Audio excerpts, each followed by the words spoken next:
Wayside School is falling down. Chapter 1.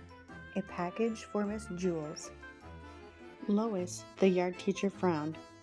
The schoolyard was a mess.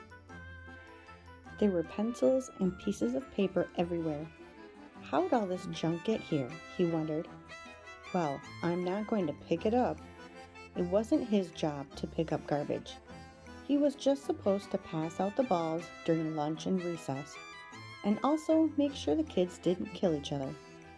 He sighed, then began cleaning it up. He loved all the children at Wayside School. He didn't want them playing on a dirty playground. As he was picking up the pencils and pieces of paper, a large truck drove into the parking lot. It honked its horn twice, then twice more.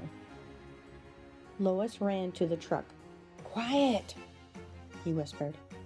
"Children are trying to learn in there." He pointed at the school.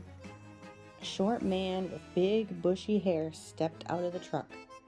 "I have a package for somebody named Mrs. Jules," he said.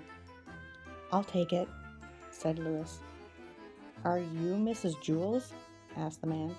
"No," said Louis. "I have to give it to Miss Jules," said the man. Louis thought for a moment. He didn't want the man disturbing the children. He knew how much they hated to be interrupted when they were working. "I'm Mrs. Jules," he said. "But you just said you weren't Mrs. Jules," said the man. "I changed my mind," said Louis. The man got the package out of the back of the truck and gave it to Louis. "Here you go, Mrs. Jules," he said. "Ugh," Louis grunted. It was a very heavy package. The word fragile was printed on every side. He had to be careful not to drop it. The package was so big, Louis couldn't see where he was going. Fortunately, he knew the way to Mrs. Jules' class by heart. It was straight up. Wayside School was 30 stories high, with only one room on each story. Mrs. Jules' class was at the very top. It was Louis's favorite class.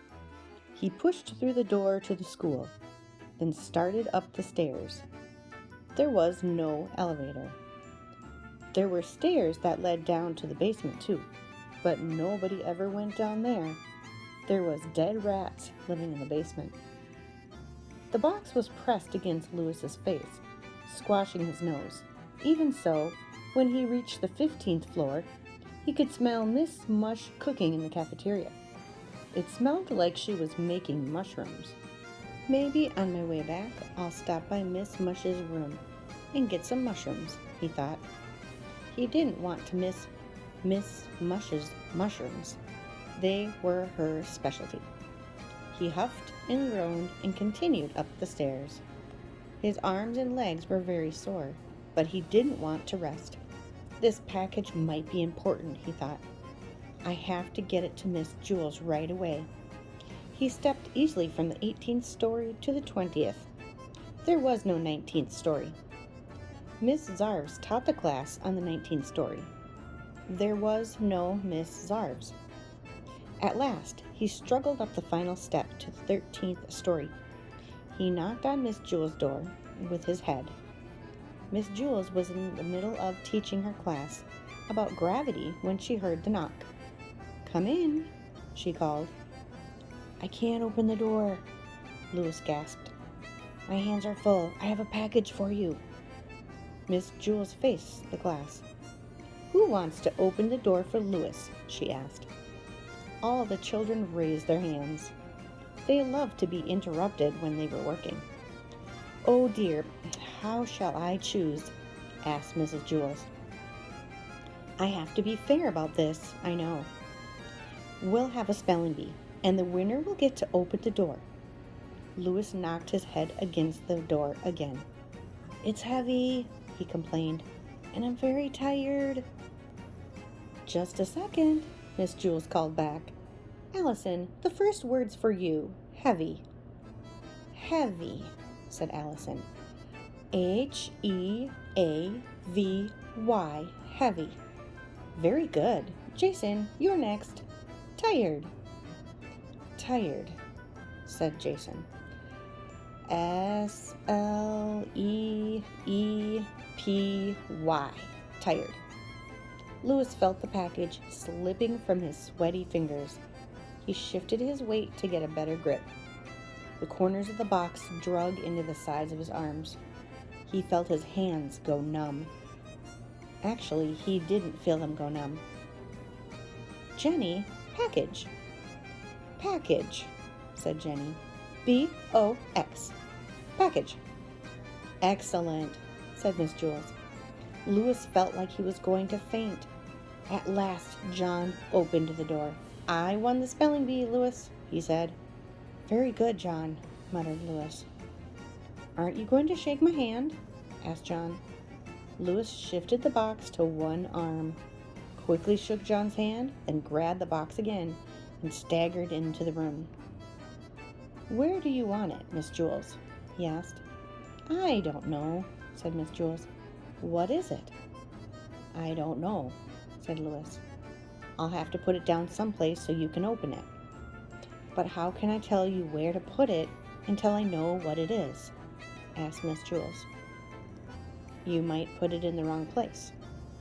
So Louis held the box as Miss Jules stood on a chair next to him and tore open the box. His legs wobbled beneath him.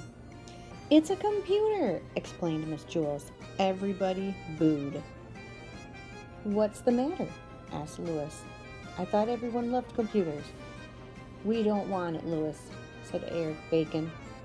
Take it back, Jack, said Terence. Get that piece of junk out of here, said Mauricia. Now, don't be that way, said Mrs. Jules. The computer will help us learn. It's a lot quicker than a pencil and a paper. But the quicker we learn, the more work we have to do, complained Todd. You may set it over there in the counter, Louis, said Miss Jules. Louis set the computer on the counter next to Sherry's desk. Then he collapsed on the floor. Now watch closely, said Miss Jules. Everyone gathered around the new computer. It had a full-colored monitor and 2 disk drives. Miss Jules pushed it out the window. They all watched it fall and smash against the sidewalk. See? Said Miss Jules. That's gravity. Oh, now I get it, said Joe. Thank you, Louis, said Miss Jules.